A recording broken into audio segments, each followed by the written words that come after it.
There was no way she could see us or make out our individual cheers, but we still gave it our all to cheer on our friend. Behind her walked out a tall student with long, parted bangs. His face was frozen into what looked like a stern grimace with a sharp gaze that seemed to be looking down on everyone, giving him a rather pompous appearance. While the cheers for him wasn't as loud as it was for Jared or the cheery guy, he, nonetheless, strode with practiced grace. Finally, the last to arrive actually made the crowd silent. The unmistakable gunmetal silver hair that reflected the lights in the auditorium gave her a serene glow as her peachy cream complexion made the boys around me gape. She turned to face the audience so that her round, turquoise eyes captured the hearts of every boy in this auditorium. She was only 13, right? I had a hard time believing the girl I couldn't see as more than a kid had matured enough to catch me off guard. Her face still contained a childish innocence, but the way she carried herself made me doubt that this was the same girl I had known since near toddlerhood. While still a little taller than Lilia, she was quite a bit shorter than the serious-looking guy next to her, but her posture made her seem bigger and grander than everyone else on the stage. Taking a deep bow, she came back up while tucking part of her hair behind her pointed ears, her face emotionless as a doll's. My name is Tesha Aerolith, and I am honored to stand here as this Academy's Student Council President. Chapter 45, You Dare. The incoming students of all three races that were cheering for each of the student council members fell silent when Tess walked in. With her gunmetal silver hair swaying behind her as each of her dignified steps echoed throughout the silent auditorium, she single-handedly changed the atmosphere inside this entire building. As she bowed and tucked her hair behind her ear, a roar of applause erupted as both males and females alike cheered with admiration. I thought the cheers would last a lot longer, but as soon as Tess started speaking, it was as if each of the students in the crowd covered each other's mouths so that they could hear her voice. My name is Tesha Aerolith, and I am honored to stand here as this Academy's Student Council President. Murmurs started after the crowd once again cheered for our beautiful president. Next to me, a scrawny human boy spoke excitedly to his friend beside him. That's the Princess Aerolith I was talking about. My older brother told me she's been on campus since last year as a direct disciple under the director and will start formally attending this year with us. He leaned into his friend so only he could hear, but the volume at which he spoke betrayed him. That means she was the first non-human to set foot on this campus. Wait, she's only a first year and she's already the student council president. Is that even possible? His friend, whom I couldn't really see, spoke louder and louder with each word, causing the neighboring students to hear as well. Yeah, I heard of her as well. She's supposedly a super genius of some sort, right? Why the hell is she so damn pretty when she's talented as well? This isn't even fair. I wonder what I would have to do to get her to even look at me. The audience was filled with different talks about Tess, but while, for the males, it revolved around how much of an unobtainable star she was, for the females, it was a mixture of admiration and envy. Sylvie was going crazy on top of my head as she recognized Tess down on stage. Cue Papa. That's Mama. She's down there. Let's go say hi. Sylv was jumping up and down, so I picked her up and wrapped my arms around her. Who's your mama? I couldn't help but sigh in defeat at her excitement. Tess became pretty close to Sylvie a bit after hatching, so I could see why she was so fond of her, but Mama. Whoa. Elijah, who I had stopped paying attention to, firmly gripped my arm with both of his hands as if he needed me to support him from fainting. Whoa, he repeated. For how smart he looked, he sure acted like an idiot at times like these. You okay there, Elijah? I lightly nudged his head, but it just bounced like a bobblehead toy. Art, I think I'm in love. He suddenly released the hands that had firmly gripped my arm to link arms with me, as if to imagine I was Tess. Okay, this is getting out of hand. I released my bond to attack and she promptly locked her jaw on the top of Elijah's head, causing him to start screaming more from surprise than pain. Oh, sorry. With Sylvie still dangling on the crown of his head, Elijah let go of my arm and started focusing on the stage below again. As the crowd settled down enough for Tess to start speaking again, Director Gutsky silently disappeared. Tess spoke eloquently enough to surprise even me. She was only 13, yet she had the ability to draw the crowd's full attention with her unadorned words filled with maturity. She spoke about the principles of this academy, how this was a holy ground where students should feel safe to walk freely around. Tess emphasized the discipline one would face if anyone hurt another student outside of a consented duel.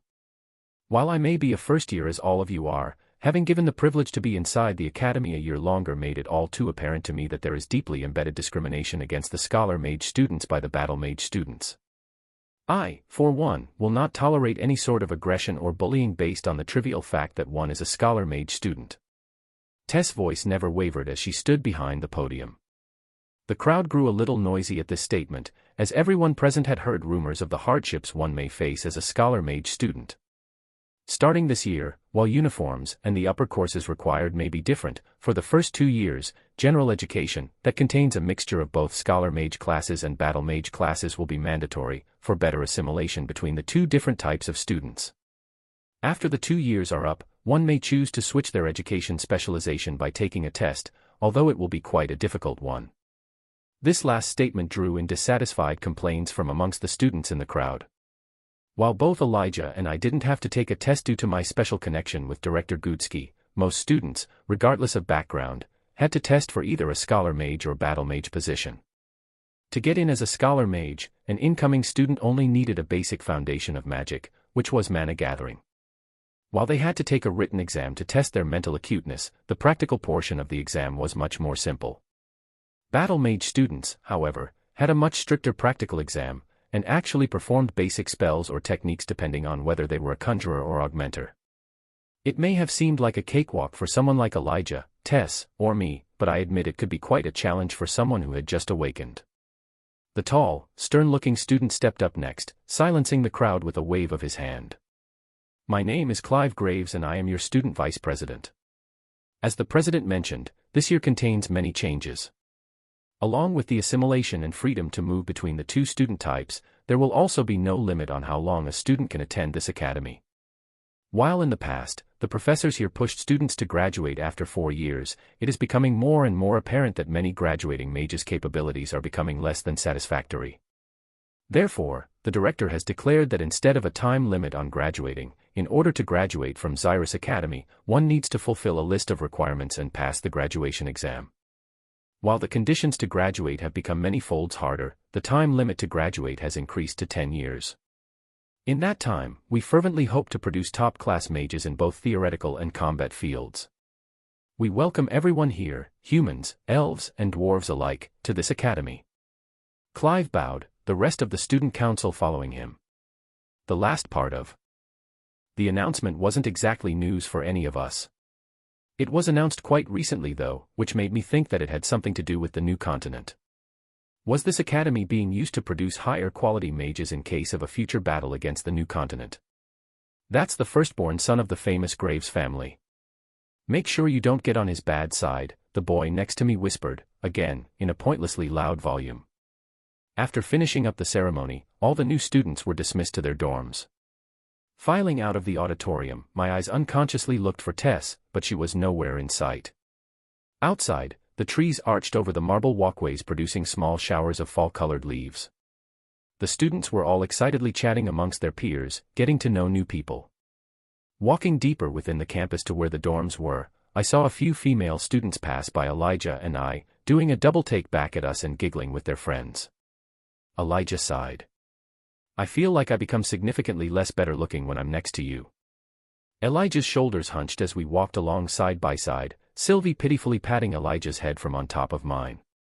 "Well, even if most come after me, some of the girls will have to eventually settle for you, right buddy?" I teased, giving him a playful wink. "Screw you." He hit me on the stomach as the both of us laugh. Suddenly, a loud explosion startled the both of us as well as the students walking around nearby. Something was happening at the end of the marble walkway. After a quick exchange of glances, Elijah and I shot off. "I don't see how a short-ass dwarf like you can even hope to be a proper augmenter. Why don't you stick to forging some weapons for real warriors like me?" "What the hell did ya say? Who do you think you are, anyway?" I stopped running a good distance away and shook my head when I realized what was going on. It was just stupid posturing between two students. The explosion had been made by the human, hitting his fist on a nearby tree with mana. Couldn't this become dangerous? Elijah looked around where some of the students had to deliberately walk around the two of them, just in case they started fighting. We were amongst the last to leave the auditorium, so most were already deeper within the campus or inside their dorms, so there weren't many people around, but if they did start fighting, some of the students in the vicinity may get caught up in the mess. They wouldn't dare do something like fight on the first day, right? Let's just go. I tried to nudge my friend to a roundabout route, avoiding the two arguing students. Come on, we have nothing to do besides unpack anyway. Let's just see how good they are. Look, the human looks to be a second-level augmenter. He pointed at the brawny human. Looking at them, both the dwarf and human students had battle mage uniforms, but the human had 2 stripes on his tie while the dwarf only had 1. My name is Nicholas Drayle. Declare the duel, short ass, so we can start. Or are you all bark and no bite? The human smirked, placing his right hand on the badge pinned to his left breast. TCH. You're gonna be sorry. The dwarf, that was a head shorter than his opponent with a bulky build, looked awkward wearing the blazer uniform, but the way he carried his giant battle axe with ease told me he was more than what the single stripe on his tie told us. The metal badge on both the human and dwarf glowed brightly as the dwarf placed a hand on his badge and started chanting. I declare a duel between me, Brosneen Boar, and Nicholas Drayle. I accept the duel. The 2 badges glowed different colors until they synced together, producing a loud ping sound. The badge on the battle mage uniform and the pocket watch on the scholar mage uniform acted as artifacts for the dueling system, creating a barrier around the users that could take a certain amount of force. When the barrier broke, the duel was considered over, and the other party the winner. It took around 24 hours for the artifact to charge another barrier where, during that time, dueling was prohibited. Mages of a higher level weren't allowed to issue a duel with lower levels to keep it fair, which was why the human had to taunt the dwarf to start the duel. The human mage took out dual swords from his dimension ring and got into a stance as the people around start backing up to avoid getting caught up in the fight. Go dwarf! Elijah started cheering in favor of Brosneen, getting dirty looks in the process. I studied the 2 augmenters and saw that the level 2 human was a red core stage mage while the dwarf was still at black stage. This should be interesting. HAAP. The human student roared as his 2 broadswords glow a dim yellow color and the earth surrounding him started trembling. Ja! The dwarf leaped up and propelled himself forward by pushing off of a nearby tree, charging his battle axe as well with earth attribute mana. Ooh! Both are earth attribute augmenters, art. Elijah got more excited as leaned closer towards the fight as Sylvie curled up, sound asleep on my head. Tremor smash, the dwarf shouted, placing his left palm on the head of his axe and making the dull glow condense. With a resounding boom, the power of the blow from the dwarf forced the human to skid back, even as he blocked with both swords. I could see his arms shaking as he grimaced. The human boy lowered his 2 swords and dashed towards the dwarf, who was already in a defensive stance. The dual swords scraped along the ground. As he got into range, he swung up, a trail of earth followed along, creating twin blades of earth after each sword. Not bad. While it wasn't surprising that the dwarf could already use his earth attribute element, it surprised me that a human in the red stage could already augment his earth attribute to that degree. He was talented in that sense. Shatter. The dwarf's body glowed yellow as he stomped his right foot hard onto the ground, creating a ripple around him that broke the earth blade approaching him into fragments. The dwarf blocked the human's 2 actual blades with his axe but got a little scrape on his arm from the upward swing. Earth pillar! Nick exclaimed. Following the upward swipe, he stomped hard with his leading foot directly in front of the dwarf, creating a pretty fragile column of rock from the ground that hit the dwarf squarely in the stomach. Oof! The dwarf's body lifted into the air from the force of the blow and his shield broke with loud shattering sound, signaling that the duel was over. Cheers went off from the humans that gathered, but the dwarves amongst the audience groaned in embarrassment. Elijah just sighed and started to leave, but before I turned to follow him, I saw a slight smirk on the human's face as he once again imbued mana into his 2 blades. That fool wasn't planning on finishing it with that. He was going for the final blow. If I were to use a long-range technique, that'd create even more problems, but if I went there and directly interfered, everyone would know my face. I was partly frustrated that Elijah couldn't figure out that the human was going to cast another technique. If Elijah interfered with a spell, it would be more natural since he was a conjurer. There was this way, too. Sorry, Tess. Is that the student council president I see coming over? I deliberately yelled louder so that the human boy that won the duel would be startled. Just like I anticipated, he clicked his tongue and put his swords back into his dimension ring, jerking his eyes around to find the president. The crowd that was talking amongst their friends, analyzing the duel, all started looking around for Tess. "Where's the student council president?" Elijah stretched his neck above the crowd to look for her. Oops. I must have been mistaken. I just shrugged my shoulders and turned to walk past when a hand firmly grasped my shoulder. "Are you picking a fight with me or something, brat?" It was the human that was just dueling, Nick or Nicole or whatever. Yeah. What the hell, man? Getting us excited for nothing. I saw some of the humans evidently disappointed at not being able to see their idol in person. I thought I saw her. Once again, my bad. I used my hand to peel his hand off my shoulder, giving him a wink. "Yeah, you're bad." He snatched his hand away before he walked off, spitting on the ground in front of my feet. "You know, a good piece of advice if you want to graduate. I don't think killing that dwarf boy would have done you any good." I stood still as Sylvie spat directly at the back of his neck. He instantly whirled back around with his two swords in his hands once again. I could almost see a vein bulging out of his forehead like it would in a cartoon. Puffed. Oops, I shouldn't laugh in this situation. I took a quick glance back and saw that Elijah was just shaking his head, knowing it was too late. "You dare." The 13-year-old boy with swords too large for his immature body dashed towards me in a manner I found clumsy, preparing to cross-chop with his two blades, his face bright red in anger. I raised an eyebrow as I lifted one hand up to stop the blow. Why make myself look foolish? Just as I prepared to shatter his two swords, a voice stopped him straight in his tracks. It was the voice that all of the new students heard not too long ago, and the voice probably every male had fallen in love with. It was also the voice of my childhood friend. "Do you dare?" Chapter 46, Not Quite as Planned. The face of the dual-wielding boy visibly paled as he froze at the unmistakable voice.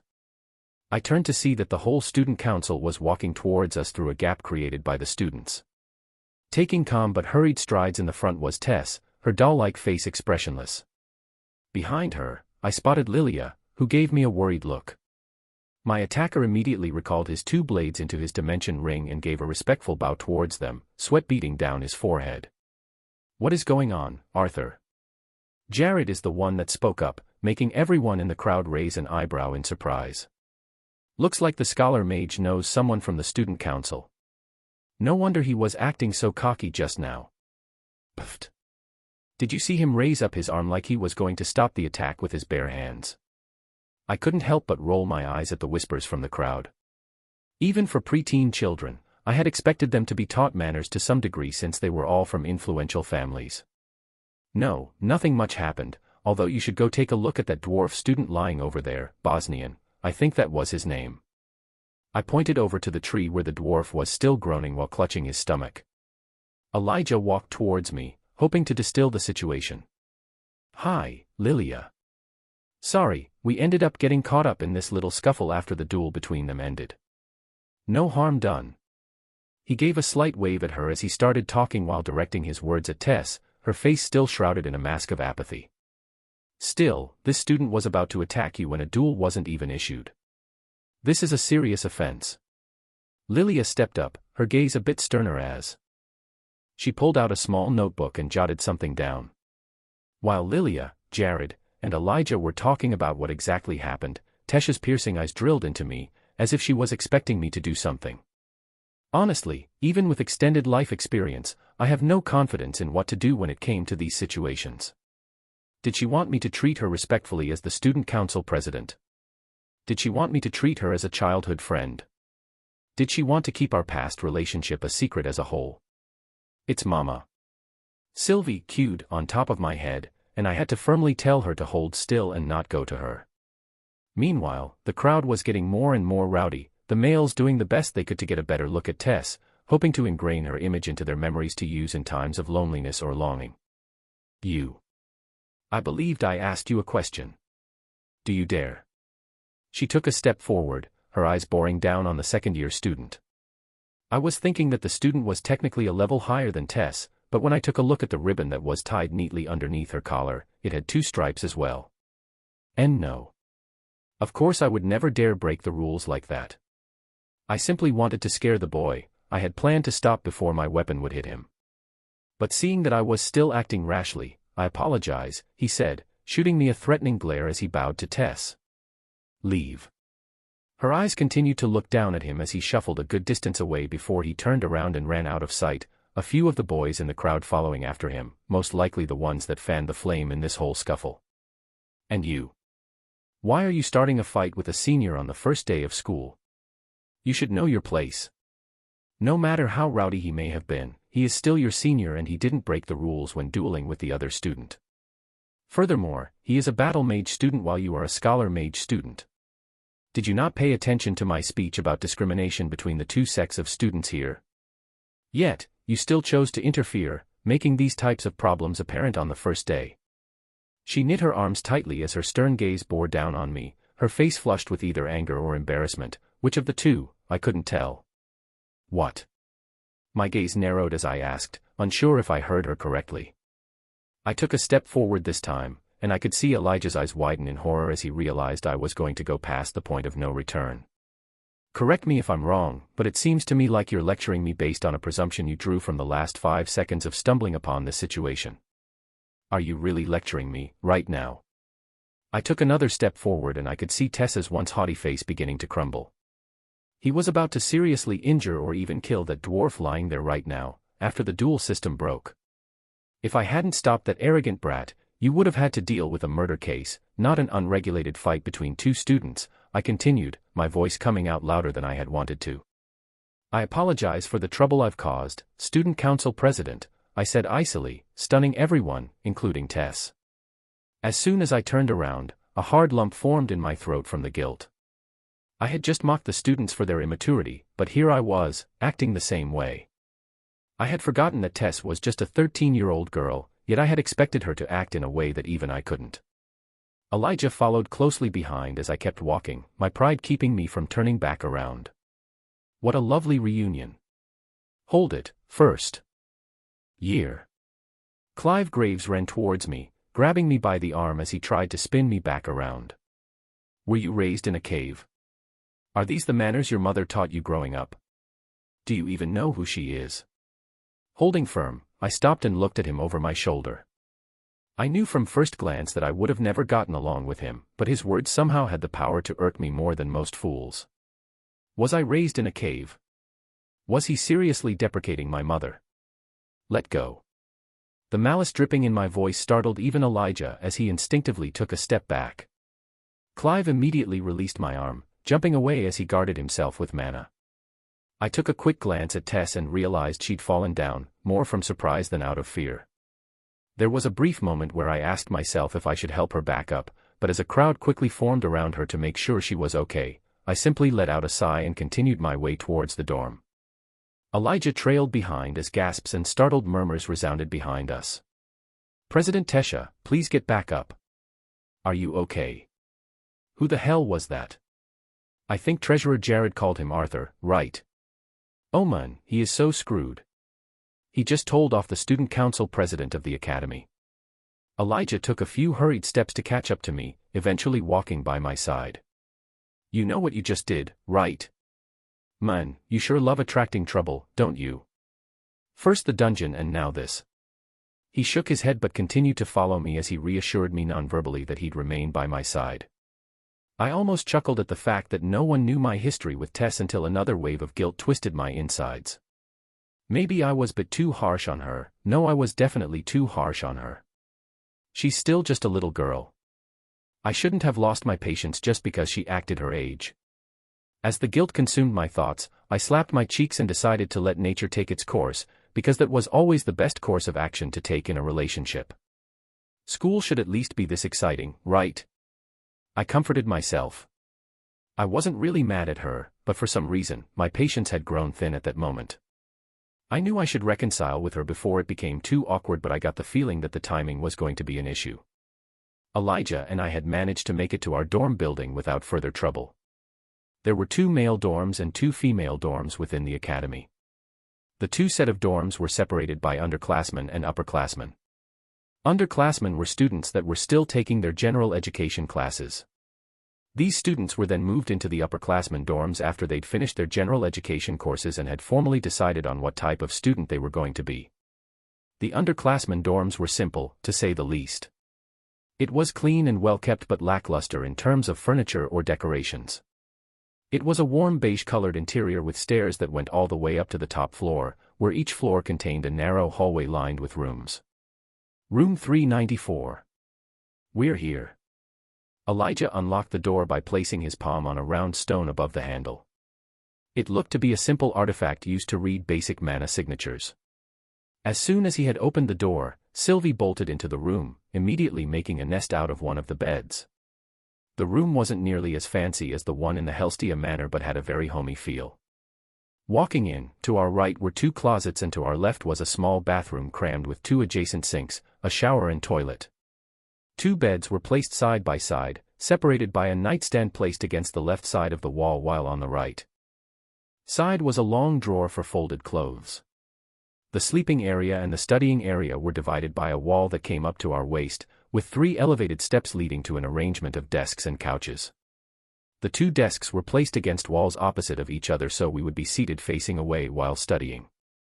A long couch was positioned against the miniature wall, separating the desks from the beds.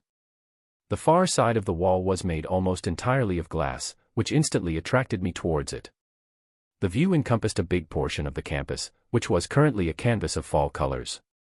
Looking at it from here, I would have northwest idea that this place was an institute for mages without being told so. I took a seat on the couch, somewhat excited about the days to come. Sylvie leaned against the window, looking out at the view. Ah. We didn't even have dinner yet but I'm already pooped.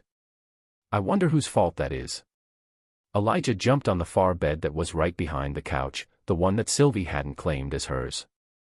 I fell onto the couch, my body practically melting from fatigue. My eyes glazed over, staring off into the sky outside my window until I noticed the pile of luggage cases that were brought in by our driver beforehand. Letting out a sigh, I turned away and denied their existence, dreading the hours of unpacking to come. Gah! I screwed up. I screwed up. I screwed up. I totally screwed up. I buried my head into my pillow and screamed my lungs out in frustration. MMMMMMMFFFFFFFFFPPPHHH. We were supposed to have an emotional, romantic reunion. Well, it was emotional, but in the complete opposite direction. Why did I even say all of that anyway? Why did I lash out at him? I know Art would never pick a fight without a reason but I just went and told him off on something I didn't even see. Gah. I'm so stupid. I bet he hates me now. Why did I say that? I even brought up my speech. Bah. I must have sounded like such a snob. But still, we were in a crowd like that and he did have some fault in the commotion. But I'm sure he hates me now. If Art just greeted me or even just talked to me normally, I wouldn't have said that. That's right. It's all Art's fault. He even ignored me when I came all the way there to help settle the mess he was in. He didn't even say hi. I wasn't expecting a full-blown hug or even a KK kiss or something. Just a long time no see, Tess, would have been fine. Who was that black-haired guy that reminds me of a raven, anyway? Is he his friend? Best friend? It seemed like the both of them knew Lilia and Jared. Gah. This is so frustrating. I screamed into my pillow again in hopes of releasing some of my frustration. MMMMMFFFFFF. A sudden knock on my door jolted me upright. This is Clive, I'm here to check up on you. Are you feeling okay? I heard the muffled voice through the door. I quietly cleared my throat before I responding. I'm fine, thank you. I used my public voice, as I called it, which made me sound much colder. Who was that first year, anyway? I can't believe he dared lecture you like that when you were trying to give him advice. Should I talk to the director about this? We could get him punished, Anne. It's fine, so leave. Don't go to the director, either, that's an order. I spoke harsher than I usually did to get the point across. How dare he badmouth Art? Only I can badmouth him. I fell back onto my pillow after I heard the faint sound of his footsteps leaving. Dorms were separated by gender and class while before, it was separated by the type of student you were. For the student councils though, we each had our own room. In a building that was right next to the director's office. It was uncomfortable living with guys in the same house, but Lilia was here, and the guys were generally okay, so I didn't mind too much. Stupid Arthur. Did you know how much I wanted to scream out your name and run to you when I saw you in the audience? Even if he was far away, how could I ever miss that bright auburn hair with a mana beast resting on top of his head? Sylvie looked really different from when she had first hatched, but that didn't surprise me. The fact that she was a dragon was something that should have shocked me, but with Art, nothing he ever did could surprise me. He was just like that. HAAA. I didn't even have the energy to scream in frustration anymore. I wanted to blame Art for all of this, but I knew he wasn't all at fault. He probably wanted to keep our relationship a secret from me since I was a public figure here. But still. Why was Art only dumb when it comes to a girl's heart? Dummy. I hope he doesn't hate me.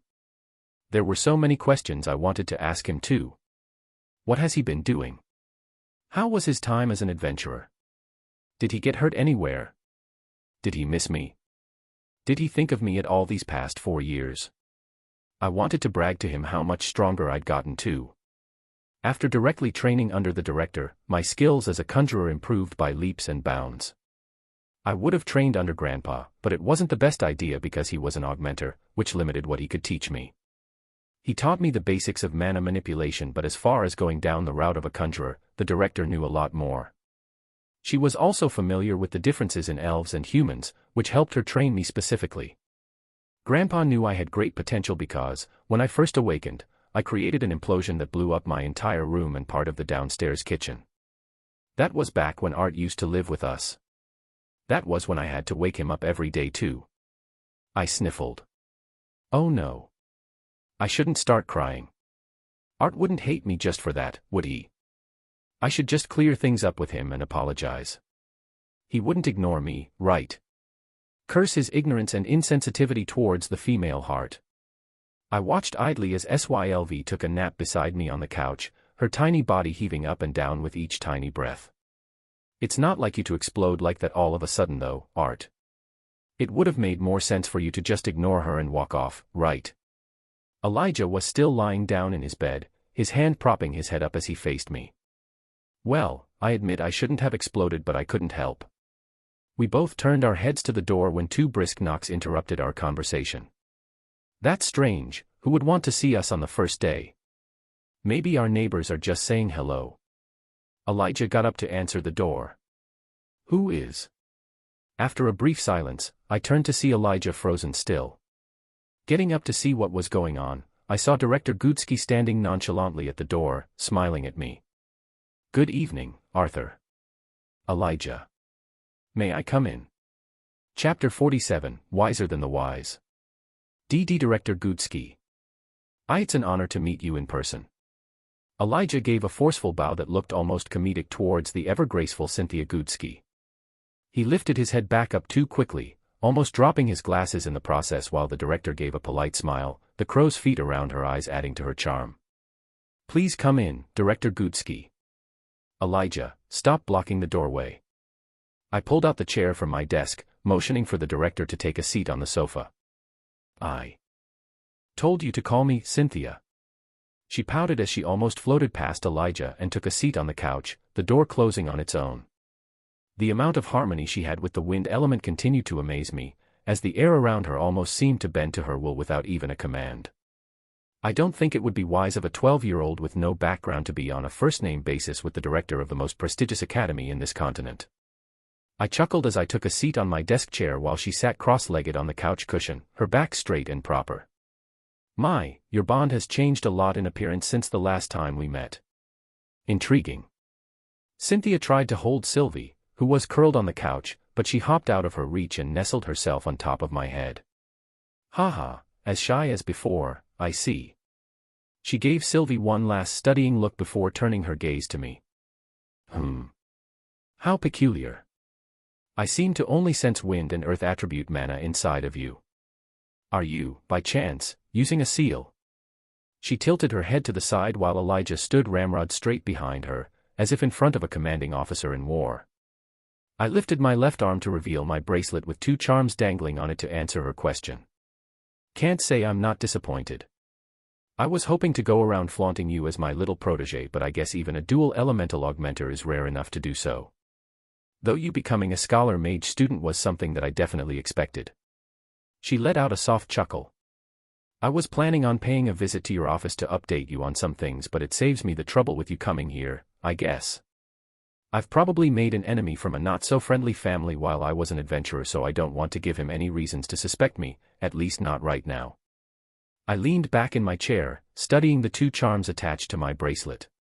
Yes, I've read the reports on the case between Adventurer Note and Adventurer Lucas Wykes.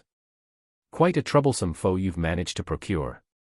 Since they are a military house, I do have a certain amount of authority over his family, but they have too many hidden workings that continue to elude us. Director Cynthia rubbed her chin, trying to think of a solution. It's fine. I don't consider that an urgent matter. He's just a chore I'll have to get around to finishing someday. If I do something rash now and it blows back to my friends and family, that's when it will be a problem. I would actually like your help with another matter. I put my elbows on my knees as I leaned forward towards Director Cynthia. Please speak, she kindly replied. I want to take higher-level mana theory classes, especially those on deviance, I stated simply. That wouldn't be too difficult to do, but Arthur, wasn't one of your main reasons for attending this academy to fit in with your peers? She eyed me in a scrutinizing manner. I don't mind taking these extra classes on top of my normal ones, where I would be with students my age. I'm just impatient to learn a bit more about deviant mana manipulation since I've hit a ceiling on that recently. I almost blurted out, since there was no deviation magic in my old world. Fine. I can make that happen, and I can even give you a pass to permit you to observe the upper-class top mages' mock battles as well. She sounded magnanimous, but I only eyed her suspiciously. Okay. So what's the catch? I raised an eyebrow. Arthur, I'm heartbroken. I only wanted to do this for your growth. She over-exaggeratedly placed a hand on top of her heart, as if genuinely offended. Art.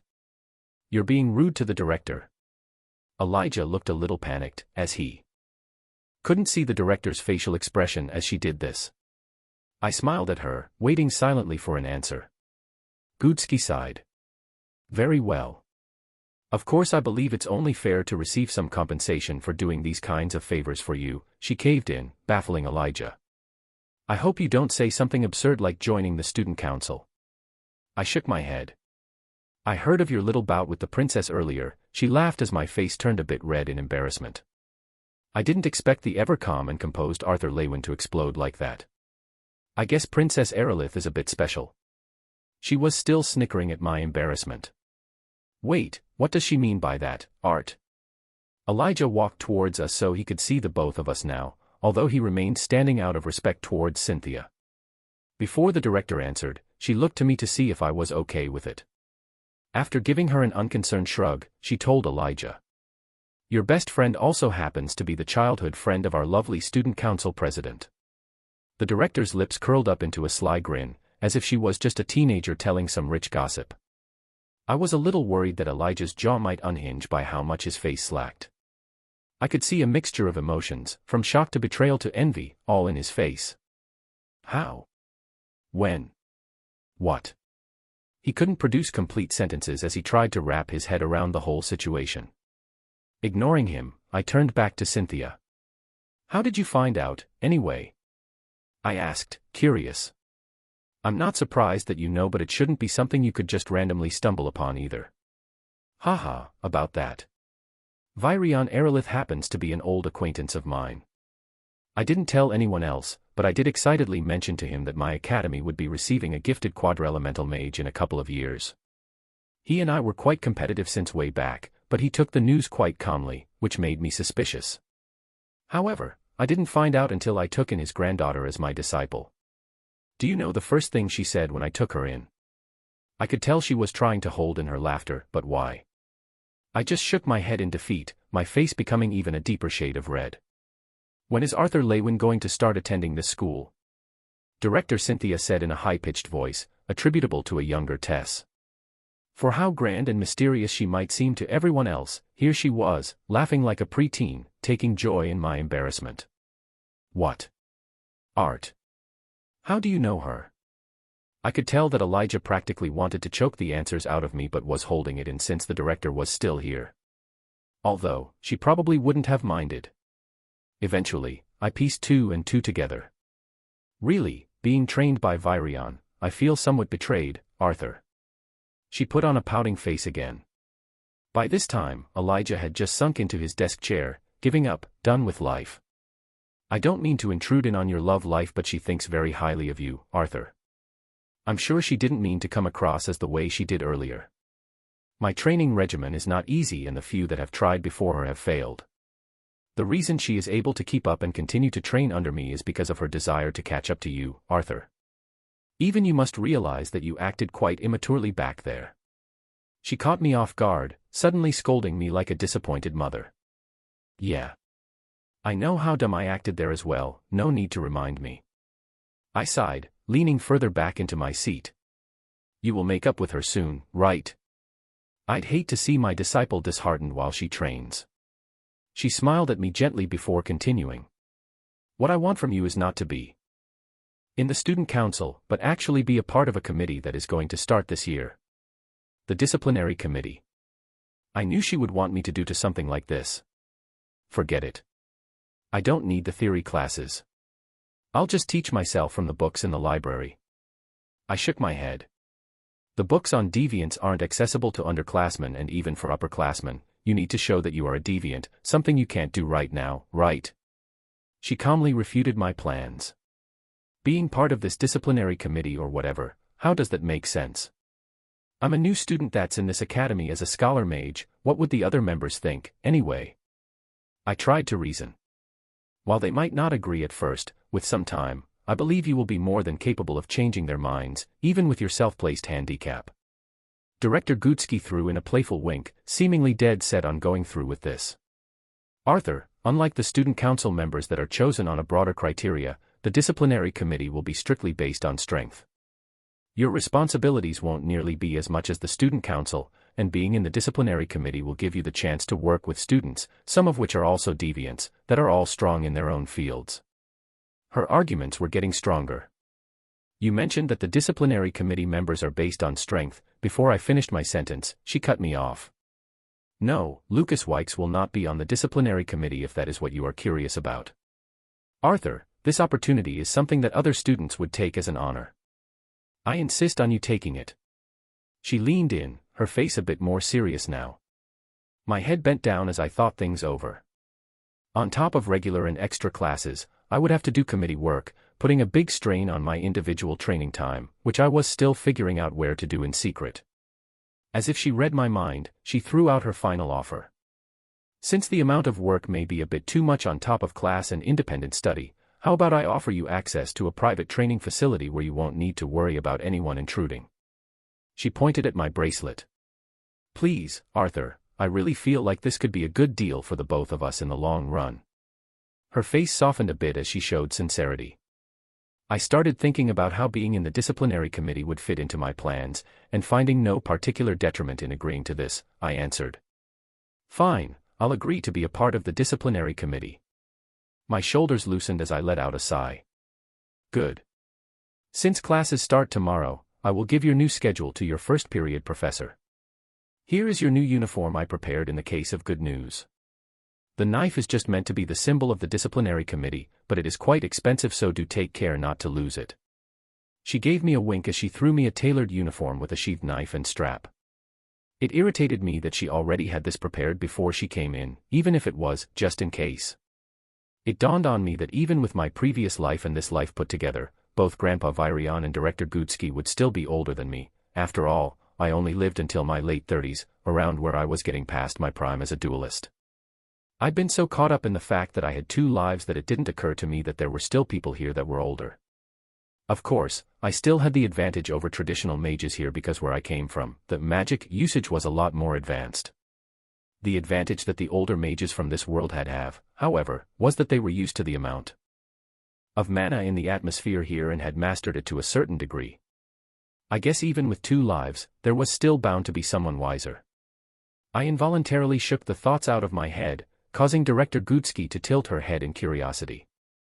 Now that the matter I've come to settle is settled, I shall take my leave. Enjoy your first dinner here and do please patch things up with my dear Tesha as fast as you can. I don't want my precious disciple to keep moping. She whisked away, leaving me wondering why she didn't just enter like that. It was probably to respect our privacy or something. As soon as Director Gutsky left, a shadow loomed over me as Elijah peered down at me, his facial expression akin to a demon's. You've got some explaining to do. And I swore I thought I saw pointed teeth as he smirked evilly. Chapter 48, Attention.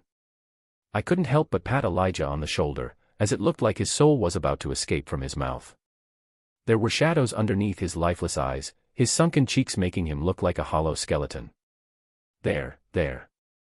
I sighed. Even Sylvie took pity on him as she hopped off of my head and landed on his, biting the crown of his head to stir him awake.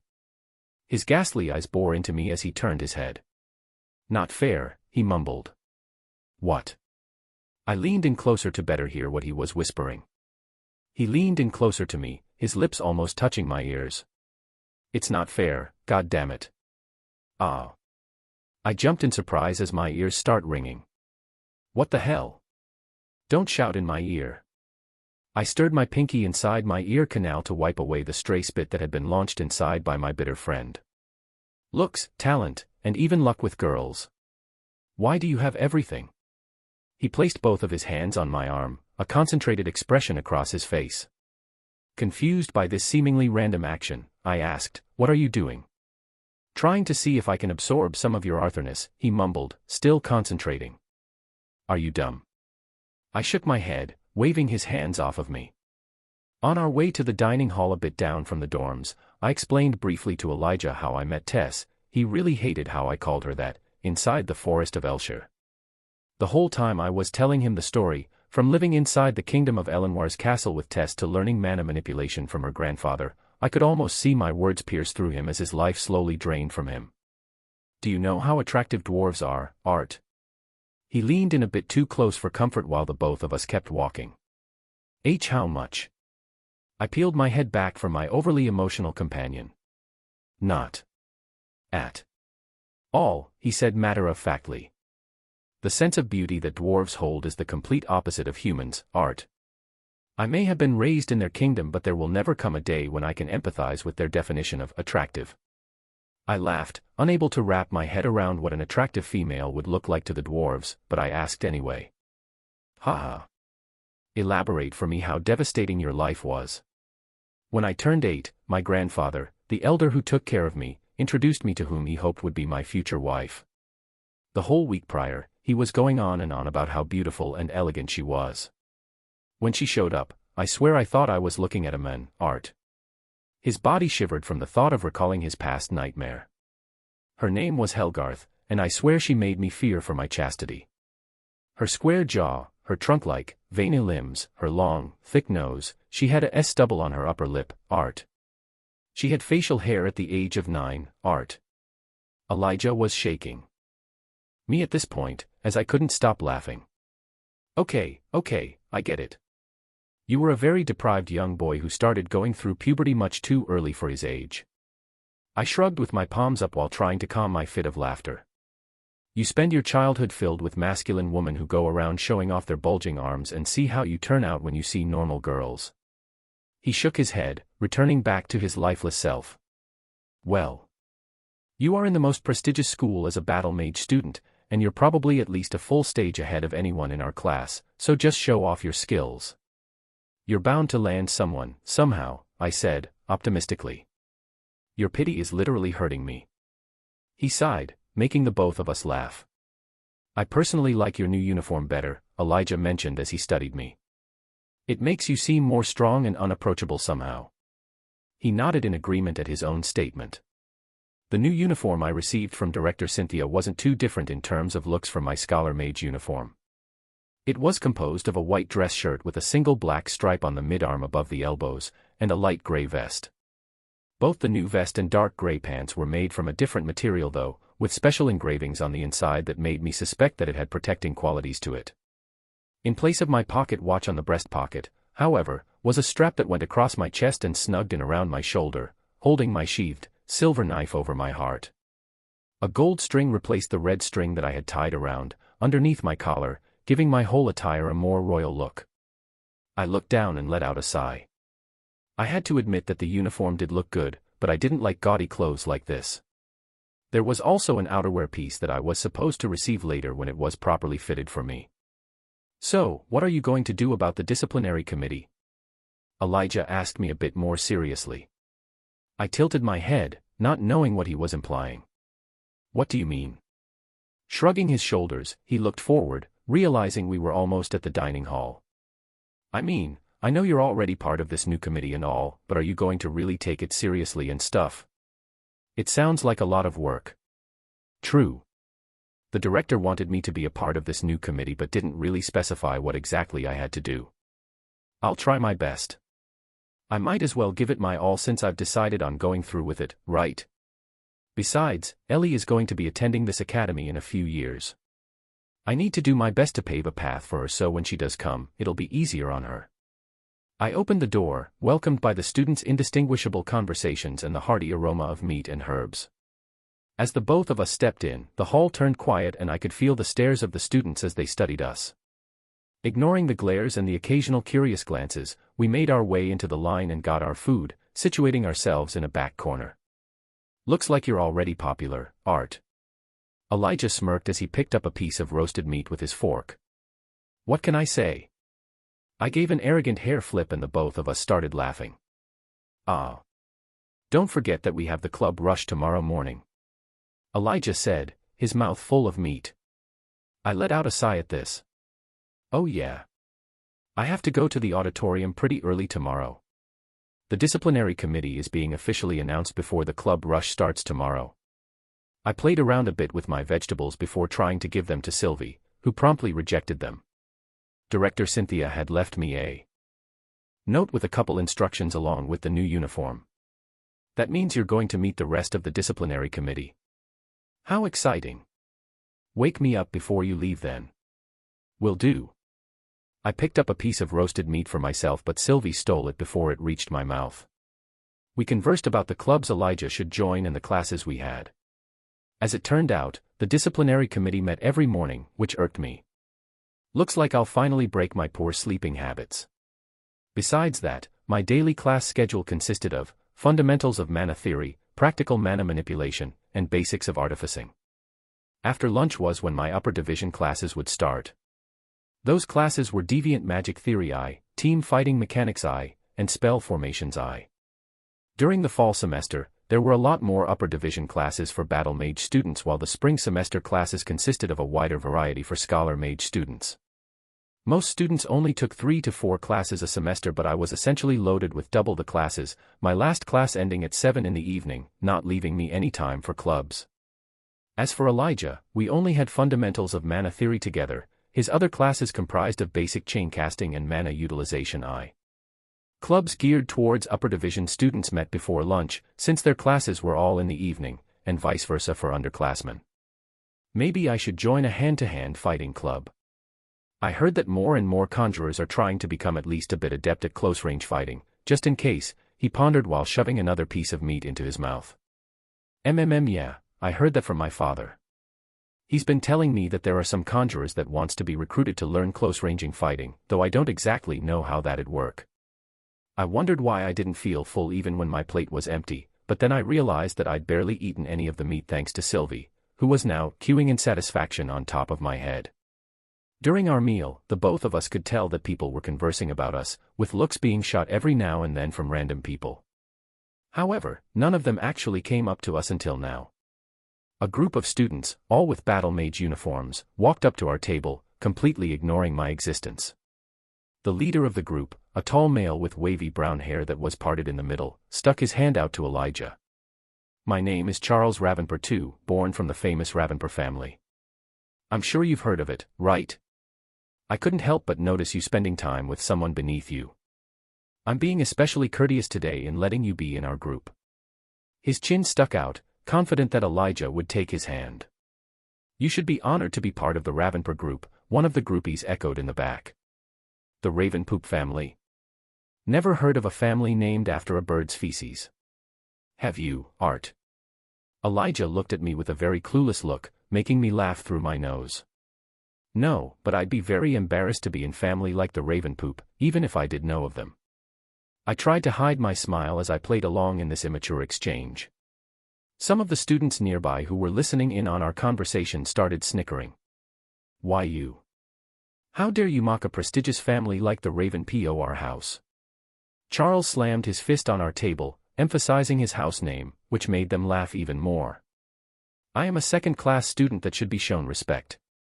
I reached out to you, a newbie, because I didn't want a battle mage student to lower himself by being with a scholar trash student, but you instead spit in my face like this. His hand was already twitching to reach for the wand strapped to his right leg. Elijah looked him dead in the eye and refuted, first of all, it's scholar mage student. Arthur is just as much of a mage as any battle mage student. Second, why would I go with someone who blatantly looks down on my best friend and roommate? Third, it's obvious you're not here out of kindness towards me but here because of hostility towards Arthur, so stop your childish show and go piss off. I had to admit that when my friend put on a serious expression, coupled with his naturally sharp features, he did look quite scary. Issuing duels inside a facility not meant for battle was prohibited, so using magic inside the dining hall would result in quite a big punishment, but that didn't seem to stop Mr. Ravenper here. Wind gathered around him as he struggled to keep his anger under control. Jack, he roared, the wind settling down around him as he called forth one of his minions.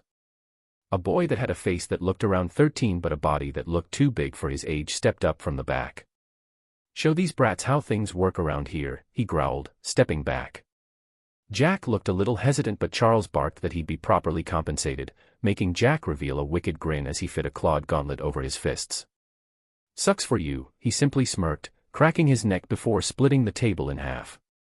The dining hall was in a commotion by now as the students all gathered around, some standing up on the tables to get a better view.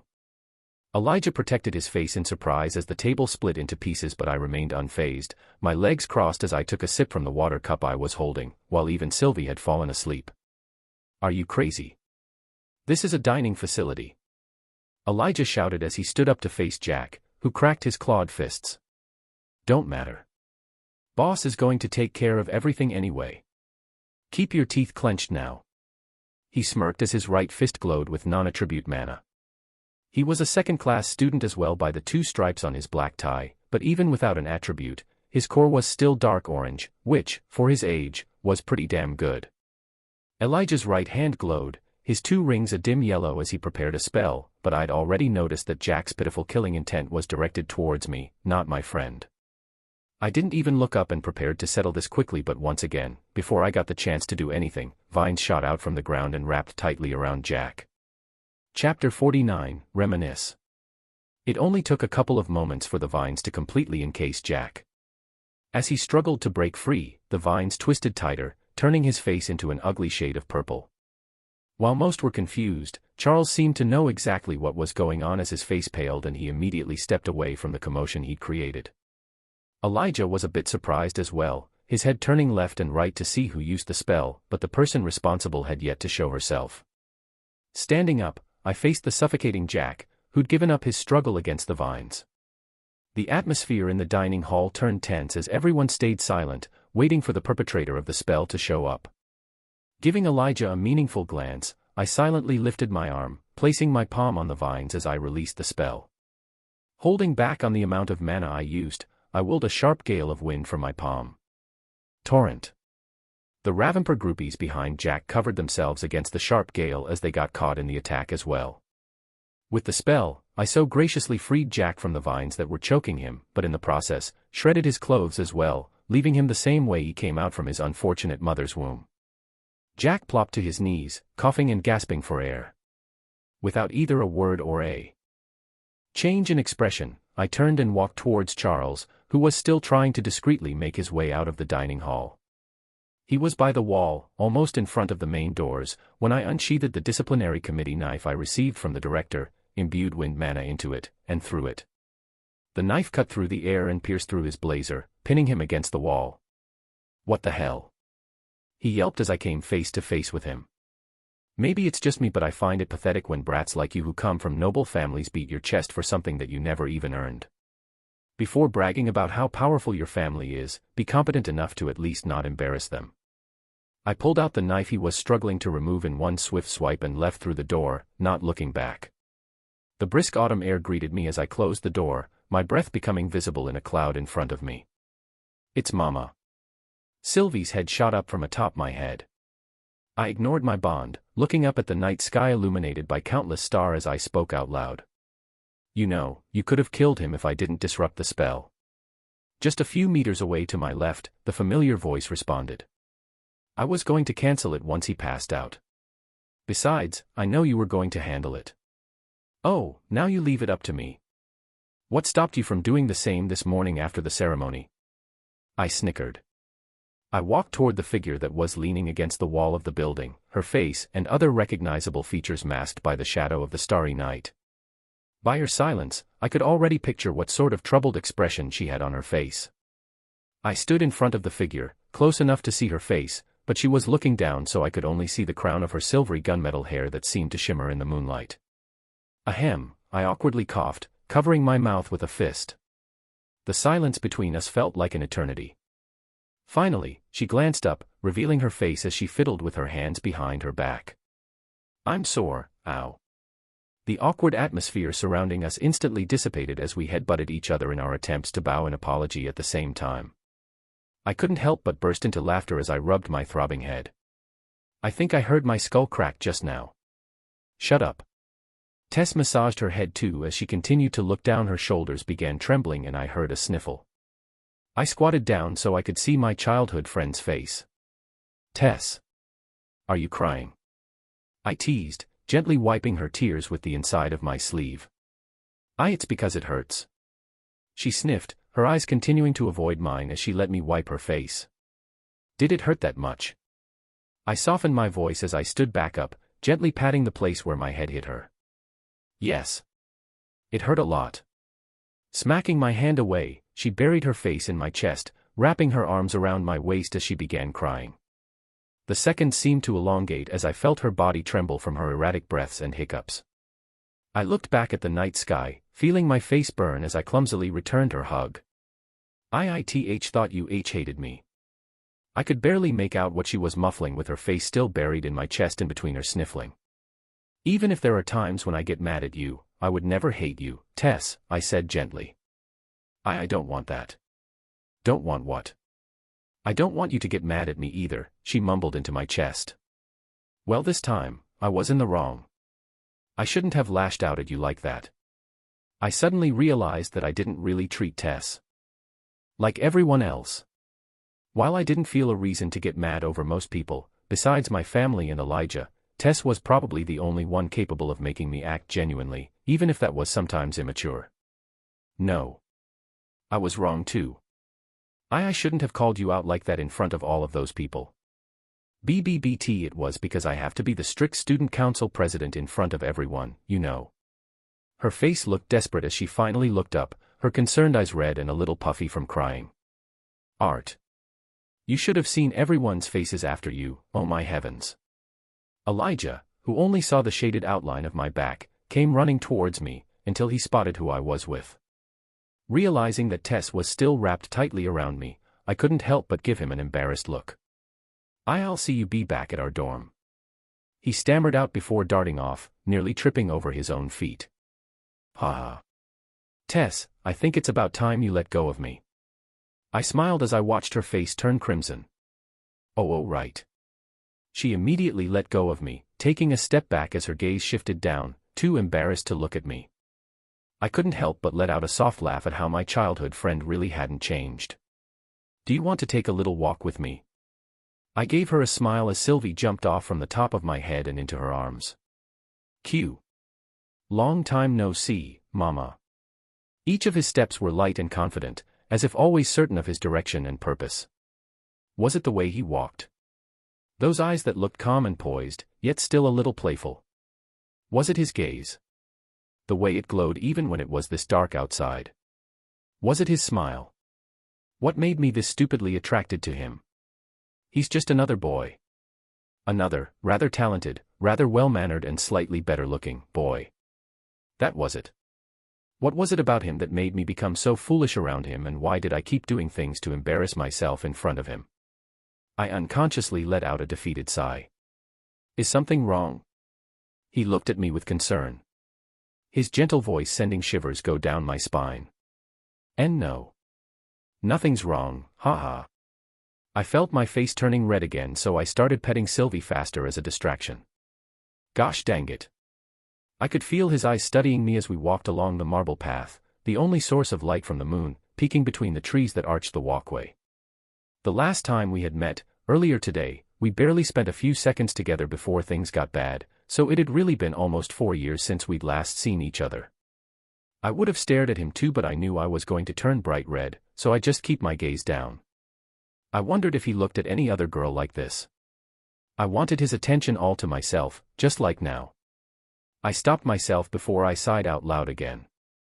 We started talking about what we'd both been doing these past few years. His time as an adventurer was really exciting, but I couldn't help but be a little disappointed that he had been with that girl named Jasmine the whole time. Puffed. The corners of Art's eyes crinkled as he revealed his bright smile. What? I held Sylvie up in front of me defensively. It's just that I'm enjoying the different expressions you're showing me while I tell you my story. I caught a glimpse of his eyes, making me turn red again. This was getting ridiculous. I would have been pretty cold if I didn't have Sylvie as a heating pack, but Art didn't look cold at all. I wondered if being a beast tamer made his body stronger in these situations too. I started getting embarrassed as I remembered hugging him for so long. He was really warm, though. As we kept talking, I got a little less tense. I told him a bit about my training with Grandpa, but I focused more on when Grandma Cynthia was my teacher. You call her Grandma? His head tilted a little in curiosity. Nodding, I replied, she told me to call her that since I was her only disciple and since she didn't have any children. I see. He pondered.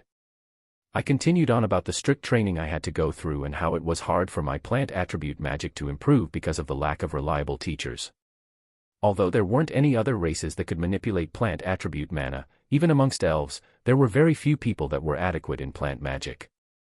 While some noble lineages did have the capacity to learn it, they ended up focusing on another element instead because of how hard it was for them to learn plant magic. So you ended up becoming a dual specialist in plant and wind, huh? Wow, I knew you'd be a talented mage. His genuine look made me feel proud. I often got embellished praises from all sorts of different important figures, but just a simple compliment from him made me this happy. He continued, it makes sense that Director Gutsky is teaching you then. I wanted time to stop as we reached the front of the dorms. Why were the dorms built so close to the dining hall?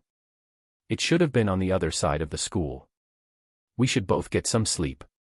It's getting late and tomorrow is a big day. He patted my head. I would have enjoyed it a lot more if it didn't make me feel like he was treating me like a kid. Why yeah, you're right. Congratulations on becoming a disciplinary committee member, Art. I tried my best to smile, but I started overthinking how I looked. Fortunately, he just grinned back as Sylvie hopped back on top of his head. Thanks. I stared at his back as he started heading to his dorm. But to my surprise, he turned back around. I almost forgot. He took my hand and brought it up, placing something from his pocket into my palm. Here. This will probably help you a lot. Letting go of my hand, he gave me a playful wink before turning back toward the dorms as Sylvie waved her small paw at me. He didn't even give me a chance to thank him. Looking down, I studied the small, dull green orb. It didn't seem special at all, but it did mean a lot to me just because it came from Art. Knowing him though, this wasn't just some sort of decoration he wanted me to have. I wonder. I willed a bit of mana into the orb and almost dropped it in surprise, my hands trembling uncontrollably. This is.